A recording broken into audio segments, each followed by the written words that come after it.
Hi everyone, you can find me at hotelrevenueman.com. I have contact information there. You can send me an email, ask me some revenue management questions, and I'll be happy to help you. So real quickly, I wanted to talk to you about LOS, or length of stay restrictions.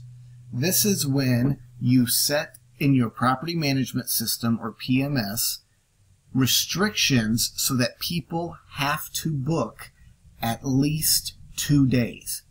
Now what happens if someone were to search for a day that you have a 2-night minimum length of stay restriction? If they are searching for a 1-night stay, for instance, on a holiday, what's going to happen is it's going to show that you're sold out. So you're not even going to be visible to them. They won't know what's going on. There might be some systems or OTAs that will say, hey, there's a restriction there, but usually you just don't show up. Typically, you're going to use length of stay restrictions on times of high demand. So what does that look like?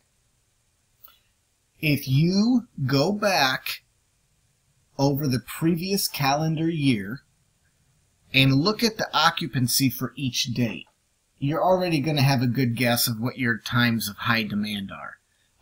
When I use examples here, I'm talking about the United States and United States dollars and the holidays and seasons that we have here. So if we do a quick scan of the year, in March we have spring break from school, and different schools will do it at different times. The tourism area where I am, we consider not only our state but also the surrounding states, because if people have spring breaks in a neighboring state, a lot of times they'll drive in and spend time here. So usually the first 3 weeks in March, and depending on how everything falls, it could be all 4 of these weeks. Those are going to be busy, so especially the weekends, you might consider a 2-night minimum. School usually goes to the end of May. There's a holiday here that's big. Usually that's considered the unofficial start of summer. We're off in the summer here for school. June, July, beginning of August, those are really times of high demand as people are taking summer vacations, especially the weekends. There's a holiday here called Labor Day in September. Then we have Thanksgiving here, and then we have Christmas. Now in my specific tourism destination, Christmas isn't really busy. Thanksgiving is super busy. It's actually the busiest weekend of the year. So what you do is you look for times of high demand and then check your occupancy from the previous year. This is what you're looking for. If you have a date that's sold out, that means your rates weren't high enough, and it also means it's a perfect candidate for a length of stay, a 2-night minimum for sure. Why would you choose to do that? Because it's cheaper to keep someone in a room for 2 nights than it is to tell 2 separate nights. Here's one specific reason why. A housekeeper is going to take about a half hour to clean a room. They're also going to have to flip it. That means reset the entire thing. So think of sheets. You got to strip the bed or beds. You have to put new sheets on there. You have to take what you took off, and you have to wash it, you have to dry it, you have to fold it, put it back on the shelf. There's a significant amount of energy and time, which is money, that's invested in that. So if you have someone staying over, it takes a housekeeper about 15 minutes to clean a room. So there's less wages being spent there. Also, they're not changing the sheets. They're just tidying up. They don't have to completely reset the entire room. They make sure everything's looking good. If they need to, they'll probably run the vacuum real quick. It'll just take a couple minutes. So it's cheaper to keep someone in a room. Also, you don't have them taking up the front desk time as they're checking in, the front desk time as they're checking out. And so it's just a lot better, more efficient, easier on your staff, and lighter on your pocketbook. Saves you money if you can keep someone in a room. So if you have a special festival or season where you know the hotel is going to sell out, because it does every year, that is the perfect candidate for a minimum length of stay. Start with a 2-night minimum. If you get past that, it's a little more advanced. You want to have some experience knowing what you're doing, because you have to put it on at the right time. You also will likely need to turn it off at the right time to maximize revenue and to maximize profit. I'll talk to you about that in just a second. So if you identify a holiday, so we looked here, we said this is the start of the summer. What happens is the weekend before in America is going to be super busy. So I'm going to get back to that in a second. Let's go summer. June, July, August. Super busy. It's nice and warm. People are out on the lake. They're going to amusement parks. They're going to restaurants, having a good old time. So if you know your weekends are going to sell out, where we are, typically Friday is busier than Saturday. So if Friday is 100% sellout, then Saturday is going to be 90. So maybe 85. So what you're going to do is look through your occupancy from the previous year and look at all of the dates and days that were 100%. So they'll probably get a 2-night minimum length of stay restriction. Then look at days that were 95% or higher. You probably want to put one on there too.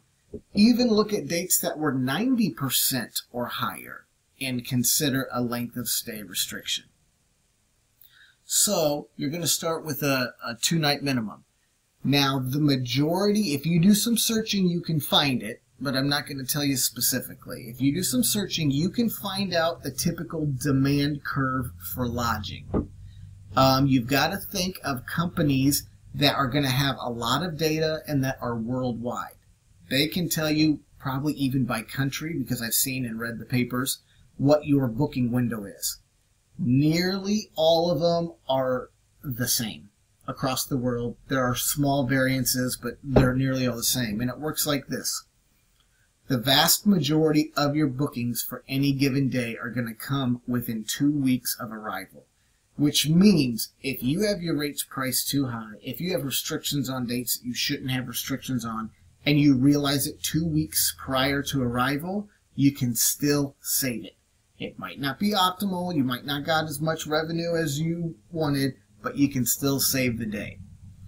So if we look at, let's just pick a random date. This is the middle of summer. We're going to go Friday the 19th. This is for 2019 in the U.S. So let's say your room should be $100, but someone accidentally typed another zero in there, $1,000, and you're looking and you're just not seeing any pickup.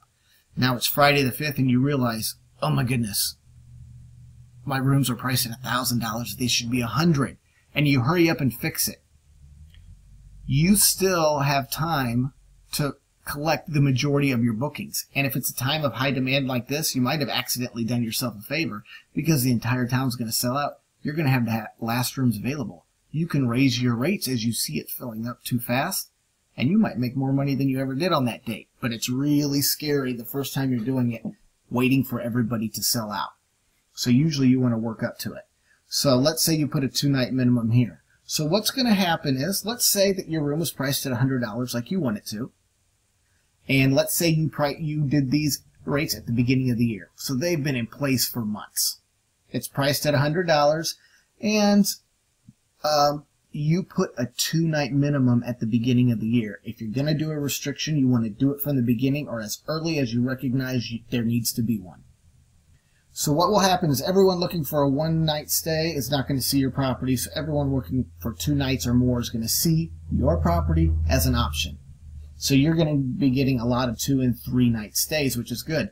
That means it's going to be filling up Thursday and also Saturday, but more likely Saturday. Now, a lot of times what people do, they say, if this was 100% last year and this was 90%, then I'm going to put a 2-night stay on both. Because if I put a 2-night stay here, people can't stay for 1 night. So then this is going to fill up with 1-night stays. But you didn't have a restriction on it last year, and it didn't fill all the way up. So what I did when I first was learning and teaching myself revenue management, I put a 2-night stay on minimum on both days. And Saturday really lagged because a lot of people would stay on Saturday for 1 night, and it wouldn't fill up the entire thing. So I caution you, if this is a situation and it's going to be a busy weekend, a 2-day weekend, Friday and Saturday, just put it on the Friday and see if that's true. Run experiments continually. A good revenue manager will continually run experiments. You can do a two-night. You can do right here, no restrictions. Here, restrictions on both dates. Here, restriction on just Friday. Here, just Saturday. And watch it and see what happens. Continually do experiments, and you'll see likely that it proves in your area to hold true, like I just said. Just put it on the Friday. Now, let's go to a 3-day holiday weekend. So we'll go beginning of the summer, big kickoff, depends on when everyone gets out of school, but usually it's hot for us. So the demand shifts a day. Remember, Friday was always our hot day? Well, when there's an extra day that people are off work here, it bumps, and now Saturday is treated like our Friday. So this might be 85% occupancy. Last year, this is 100. This is 90. Usually this Sunday, the day after, is a little, for this 3-day holiday, 1, 2, 3. Usually the day after the middle day is a little bit stronger than this one. So very early on, I might put two-night minimums on all of these. Because remember, I can still save it 2 weeks out. I might even go 3 weeks out. So I can put a 2-night minimum on all of those days so I don't fill up with one-nighters. But I for sure on a 3-day weekend want to put it on the middle day. Why is that? If it's a time of high demand, if it sells out every year, if it's a big holiday, if it's a busy season, the entire town is going to sell out. And you know those days because you sell out and everyone else sells out. And the day of, you get calls all day long and you have to tell everyone, I'm sorry, we don't have any rooms. Every one of those calls you turn down, you're losing a ton of money. Because at that time, supply is low, demand is high, and you can charge the most you've ever charged for a room. So, you can even consider, and this is what I have graduated to, a 3-night minimum. On a holiday weekend, that is a 3-day weekend, this one middle day will sell out. Why? If someone wants to stay one night here, one night here, one night here, well, this is going to fill up with one-nighters. If someone wants to stay 2 nights here, they're going to stay Friday and Saturday or Saturday and Sunday. If someone wants to stay all 3 nights, they're going to stay Friday, Saturday, and Sunday. The only day that is used in every single one of those scenarios is that Saturday. That's why it's such high demand. So I love a 3-night minimum. Now you don't set it and forget it. This isn't a TV commercial. You have to continually manage. That's why it's called revenue management. You don't do it at the beginning of the year and then forget about it. You have to continually, based on demand, make changes. So if I'm doing a 3-night minimum, I'm going to start with a probably 2-night, 3-night, 2-night minimum here, right? I'm going to watch it every day. And it's going to have 1%, 2%. I'm going to watch it every day. And then we're getting close. And probably a month out, maybe. It's not an exact science. You just have to see for your property. I'm probably going to drop a 2-night minimum. I'm going to make that from 3 to 2. I'm going to make that, probably drop that 2-night minimum. Now you might keep this and drop that to 2 nights and wait another week. And then drop this and this. You just have to, but when it gets within about a month, that's when you really want to start watching it. And if it's filling up too fast, you can turn it on and off, but usually by that point, you just want to adjust your rates. So then you get about 2 weeks out, and I'm still going to keep a 2-night minimum here. I might even ride that to the end because it's such high demand. If you're still picking up occupancy, raise your rates, raise your rates, raise your rates. So length of stay restrictions are very important, and they will really help you. And if you're still picking up too fast, don't get excited when you sell out 2 weeks ahead of time because you left too much money on the table. Raise your rates, and it will be that you're charging more than you ever have before, but that means all of those other times you've been leaving money on the table. If you have questions about revenue management, about length of stay restrictions, your length of stay restrictions will be in your property management system. There's some setting there somewhere, and your PMS company, if you call their helpline, they'll be able to give you some guidance as to where to find that.